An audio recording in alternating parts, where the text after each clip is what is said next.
මේ ලෝකේ හැම මිනිස්සෙක්ම ඉන්නේ අපිට පුළුවන් වෙනකම් විතරයි. as long as they can gain something අපෙන් ප්‍රයෝජනයක් තියෙනකම් විතරයි. until their work is done. හැම කෙනෙක්ම අපි පාවිච්චි කරන්න පින්නතුනේ. They no longer need us. එයත් අංගේ වැඩ කරලා දෙනකම් විතරයි. Our husband, there is වැඩ අරගෙන ඉවර වුණාම we have no one. ආය අපෙන් වැඩක් නැති වුණාම No matter how helpless we become, ඒක දරුවෝ කියලා ભેදයක් නැහැ, ස්වාමියා කියලා ભેදයක් නැහැ. and father, අපිට නැති වුණාම අපිට කවුරුවත් no නැහැ. matter what stories they tell us, when අපිට කොච්චර නැති වුණත් is filled with tears first, අපිට කොච්චර බැරි වුණත් Father, that is why I tell අපි අමතක කරන්නේ නැත්තේ කවුද? the greatest treasure we have in life, අම්මයි තාත්තයි. Father. තරහ ගියපු වෙලාවට මොන කතන්දර කිව්වා මොකක් හරි වුණාම ඉස්සරළම ඇස්වලට කඳුළු වැටෙන්නේ කාගේද?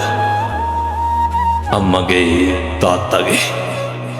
ඒ හින්දා මම මේ තරුණ දුවලට පුතාලට කියන්නේ අපිට ඉන්න සම්පත් එක තමයි අම්මයි තාත්තයි.